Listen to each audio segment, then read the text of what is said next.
AI. Meu Deus, eu odeio isso. Não sei do que se trata. Não sei.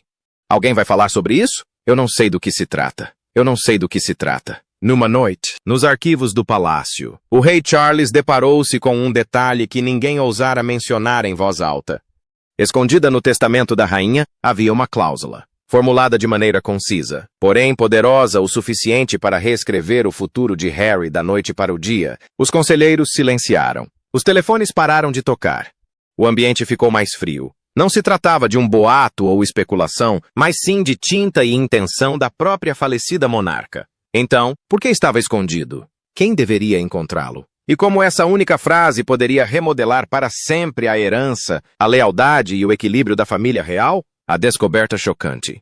Por trás das grandiosas e históricas paredes do Palácio de Buckingham, surgiu uma descoberta que poderia abalar a família real e alterar sua dinâmica de maneiras imprevisíveis. O que começou como uma revisão rotineira de documentos patrimoniais tornou-se, para o rei Charles, um momento carregado tanto de significado jurídico quanto de profundo peso pessoal. Entre os documentos familiares que descreviam propriedades, relíquias de família e a cuidadosa distribuição da riqueza, um documento em particular se destacava.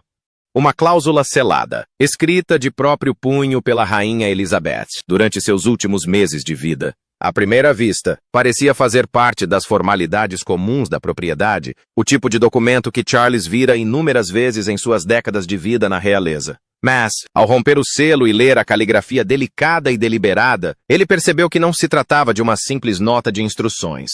Estas foram as palavras finais da rainha, cuidadosamente ocultadas e destinadas a serem descobertas no momento exato em que pudessem ter o maior impacto. A cláusula tratava da herança do príncipe Harry, mas não da maneira direta que Charles poderia esperar. Havia uma estrutura, condições e intenções que sugeriam um propósito maior do que mera provisão financeira. As palavras na página carregavam consigo a estratégia cuidadosa de uma mãe. Uma mistura de amor, preocupação e visão de futuro, concebida para guiar a família mesmo após sua morte. Elas tinham o propósito de moldar o caminho a seguir, incentivar a comunicação, a reconciliação e a preservação dos laços que haviam se enfraquecido com o tempo. Charles compreendeu imediatamente que aquilo era mais do que uma questão legal. Foi uma intervenção pessoal, um ato final de uma mãe que passou décadas a conciliar a família e a monarquia com atenção inabalável, estendendo agora a sua influência para além da morte. A cláusula em si era complexa. Estabelecia uma herança clara para Harry, mas vinha acompanhada de estipulações que exigiam reflexão, negociação e cooperação. Não se tratava apenas de riqueza, mas de conexão e responsabilidade, uma estrutura através da qual a falecida rainha procurou garantir que seu neto permanecesse ligado de forma significativa à sua herança, à família e à monarquia a qual dedicou sua vida. Cada palavra fora escolhida com precisão, equilibrando pragmatismo e emoção, praticidade e esperança. Charles fez uma pausa, refletindo sobre o poder sutil da visão de sua mãe. Elizabeth sempre compreendera as delicadas intersecções entre dever, afeto e consequências.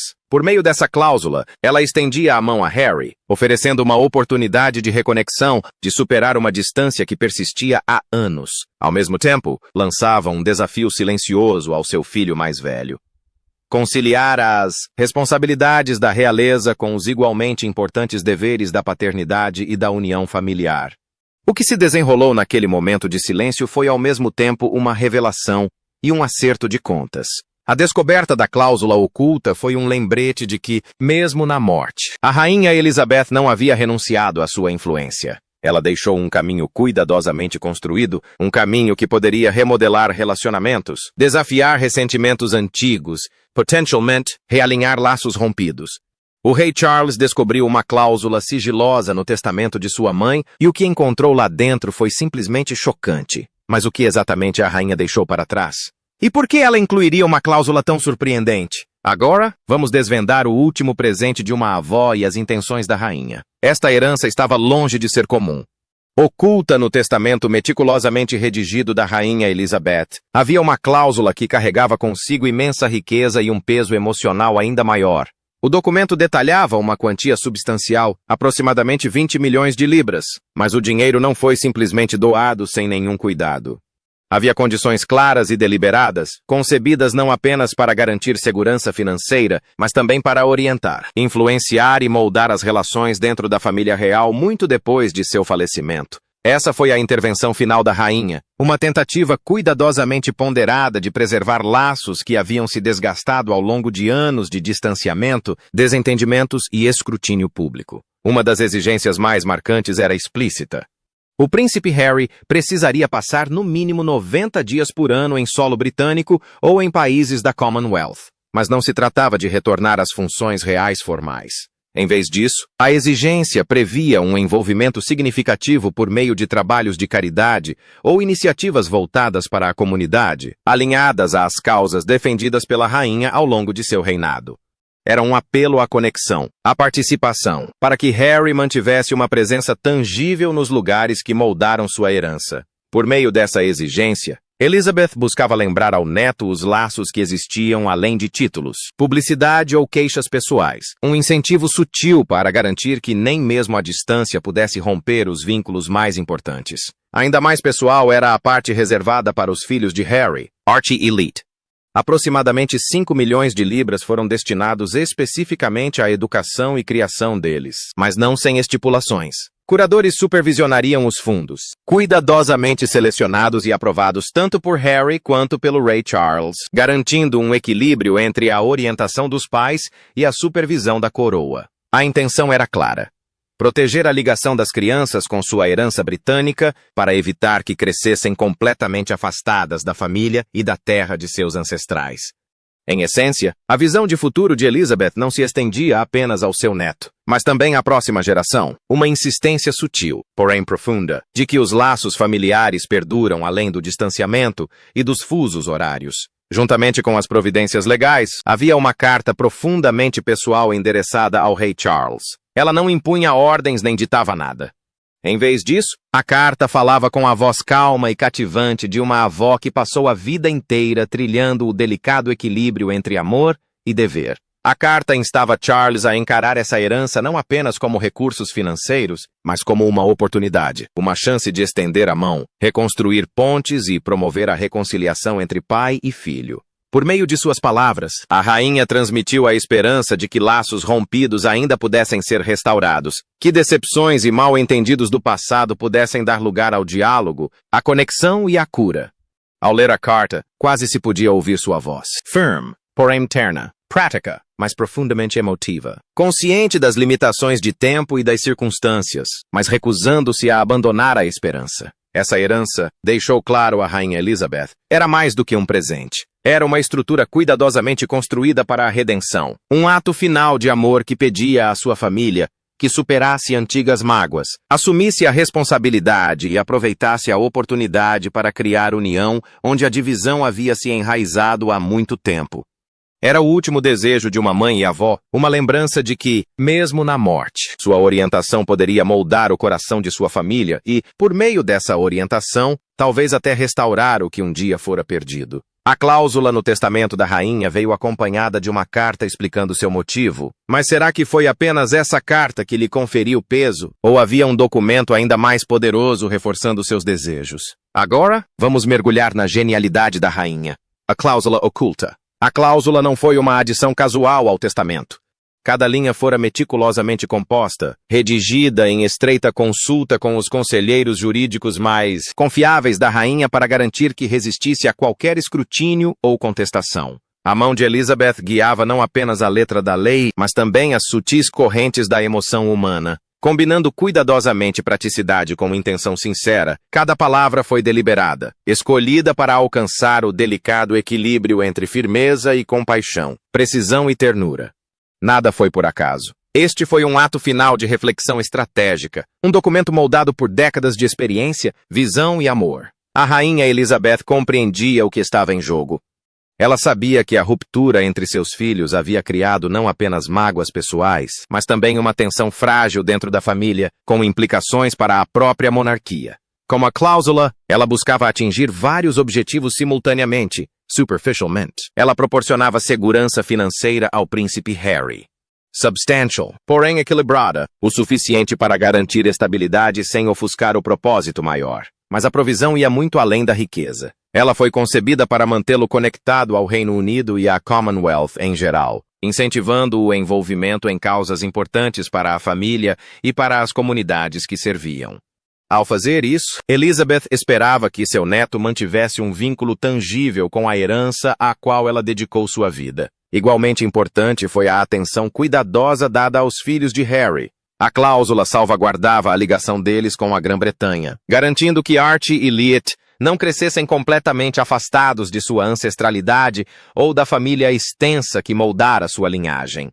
Ao estabelecer um conselho de curadores aprovado tanto por Harry quanto pelo rei Charles, Elizabeth criou uma estrutura na qual orientação, supervisão e apoio pudessem coexistir. Ela tinha consciência de que o amor por si só nem sempre era suficiente para manter a conexão. Estrutura e tensão eram necessárias para nutrir relacionamentos que superassem a distância, o tempo e as diferenças geracionais. Talvez o elemento mais profundo da cláusula fosse sua sutil exigência de diálogo. A intenção de Elizabeth não era meramente transferir bens ou dar instruções, mas sim provocar uma conversa entre pai e filho, uma ponte sobre anos de desentendimentos e ausência. Nesse sentido, a cláusula funcionava tanto como presente quanto como desafio. Um delicado convite à reconciliação envolto nas questões práticas da obrigação legal. O documento pedia a Charles que assumisse um papel que combinasse autoridade com compaixão, discernimento com empatia e liderança com vulnerabilidade. A rainha confiava que seu filho mais velho seria capaz de navegar por esse terreno complexo, ponderando a lealdade familiar, o dever moral e os interesses maiores da monarquia. Lendo nas entrelinhas, ficou claro que o ato final da rainha foi profundamente estratégico. Ela reconhecia os limites de sua própria influência, mas buscava estender sua orientação para além de sua vida, combinando direito, amor e planejamento cuidadoso. Ela deixou um instrumento capaz de moldar o futuro da família, ainda que apenas parcialmente. A responsabilidade agora recaía sobre Charles. Honrar essa visão, decidir se aplicaria, interpretaria ou adaptaria a cláusula e, ao fazê-lo, determinar se os laços que ela tanto se esforçara para preservar sobreviveriam à sua ausência. Em todos os sentidos, esta era a essência de Elizabeth, sábia, ponderada e inabalavelmente dedicada à família. Mesmo na morte, ela traçou um caminho para o futuro, combinando segurança, orientação e esperança em uma jogada magistral, deixando para sua família uma escolha e um desafio que reverberariam ao longo dos anos. A rainha contou com a orientação de seus especialistas jurídicos mais confiáveis para garantir que a cláusula em seu testamento tivesse peso real. Mas como o rei Charles reagirá a isso? Será fácil para ele colocar em prática, ou precisará de conselhos sobre a melhor maneira de lidar com a situação? Vamos descobrir. Encruzilhada. O rei Charles agora se encontrava numa encruzilhada que testava todas as facetas de sua identidade. De um lado, estava seu papel como pai, a parte íntima e profundamente humana dele que amou e se preocupou com um filho cujas escolhas causaram anos de sofrimento. Por outro lado, havia sua responsabilidade como monarca, uma figura cuja decisão tinha um peso que ia muito além dos muros da casa da família, influenciando a opinião pública, a reputação da família real e a própria estabilidade da instituição que ele herdara. Os dois papéis colidiram de maneiras que tornaram este momento profundamente complexo e carregado de emoção. A ausência de Harry e o caminho que ele escolheu deixaram marcas difíceis de ignorar.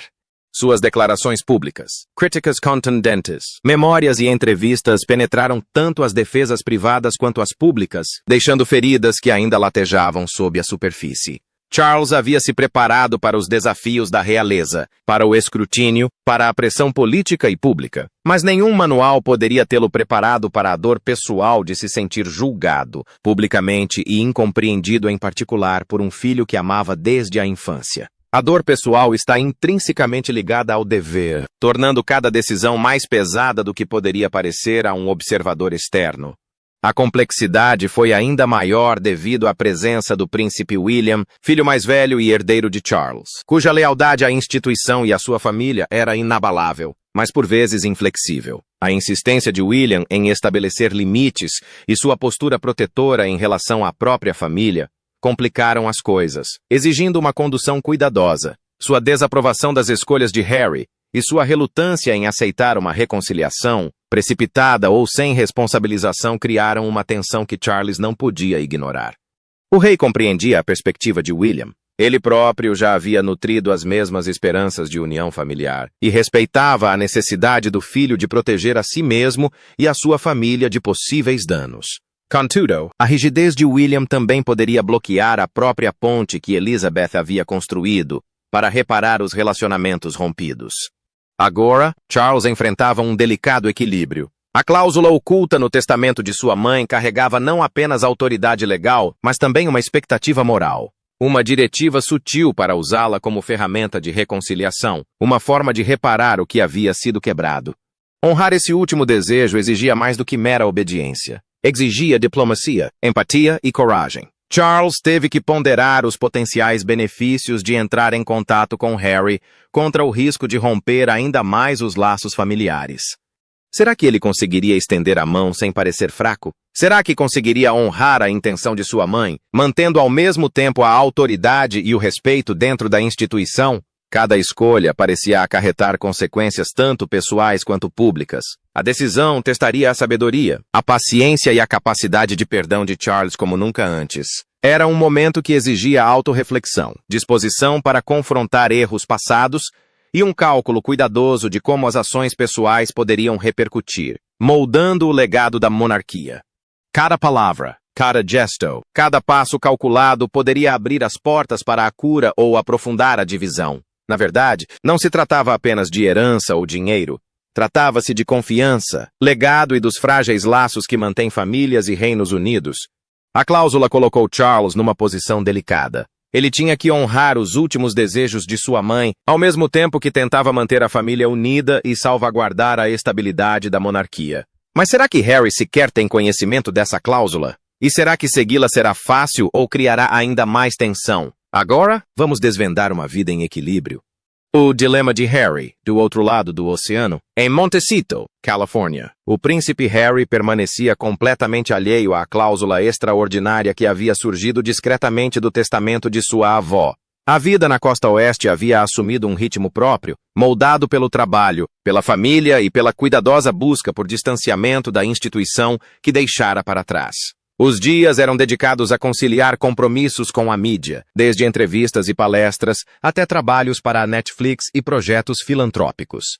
Cada compromisso trazia suas próprias pressões, exigindo um desempenho que lembrava as responsabilidades da realeza, mas em um mundo que lhe permitia mais autonomia, mais control e, principalmente, mais segurança pessoal. A presença de Meghan era constante, oferecendo apoio, conselhos e um compromisso compartilhado com a vida que haviam construído juntos com tanto esforço. Sua casa era um santuário, um lugar onde a privacidade e a proteção podiam ser preservadas, longe do escrutínio e das expectativas que antes definiam cada passo de Harry. Aqui, Harry e Meghan poderiam conciliar a paternidade, a carreira e o trabalho de caridade sem os comentários incessantes dos tabloides ou o olhar implacável do público. Poderiam se concentrar em criar Archie e Liette em um ambiente que considerassem acolhedor, permitindo que as crianças crescessem sem a pressão da realeza influenciando cada decisão. No entanto, a cláusula que agora aguarda ser revelada traz consigo um chamado para uma vida muito diferente, regida por expectativas, visibilidade e tradição. Passar 90 dias por ano no Reino Unido ou em outros países da Commonwealth não era apenas um desafio logístico, era um teste emocional. Significava exposição à mídia que o assombrava há anos, ao escrutínio público que poderia reacender traumas antigos. Significava negociar as fronteiras delicadas entre dever, família e bem-estar mental, equilibrando o desejo de honrar o amor de uma avó com a necessidade de proteger seu casamento, seus filhos e sua própria paz interior. Em sua essência, a cláusula representava mais do que uma herança. Era uma ponte, uma oportunidade de conexão, um caminho cuidadosamente traçado para reparar fraturas que haviam sido ignoradas ou evitadas por muito tempo. Isso ofereceu a Harry a possibilidade de reafirmar os laços com sua terra natal, não como um retorno forçado ao serviço militar, mas como uma oportunidade de se envolver de forma significativa, de manter os relacionamentos com seu pai, seu irmão e sua família extensa. Era um reconhecimento sutil de que ele e seus filhos não estavam completamente isolados, um lembrete de que os laços familiares podiam sobreviver mesmo que fragilizados, se cultivados com cuidado. Para Harry, o desafio residia em conciliar essa oportunidade com a vida que havia construído. Será que ele conseguiria honrar os desejos da avó, preservando a autonomia, a privacidade e a estabilidade pelas quais tanto lutara? Será que conseguiria aceitar esse ato de reconciliação sem permitir que ele desmanchasse o equilíbrio cuidadosamente construído entre a vida familiar, as ambições de carreira e a saúde mental? Cada decisão em potencial acarretava consequências, tanto pessoais quanto públicas, cada uma exigindo negociação, reflexão e coragem. A cláusula era mais do que dinheiro. Era uma mensagem, gesto, uma última tentativa de conexão. O documento pedia a Harry que ponderasse as feridas do passado em relação às possibilidades futuras, que considerasse se as pontes destruídas poderiam de fato ser reconstruídas. Nesse desafio residiam tanto o risco quanto a recompensa, um convite delicado para se reaproximar da família que deixara para trás, para honrar o amor de sua avó. Talvez, finalmente, para encontrar uma maneira de integrar os dois mundos que agora habitava. Longe dali, na Califórnia, Harry construíra uma vida repleta de propósito, completamente alheio à cláusula oculta no testamento de sua avó.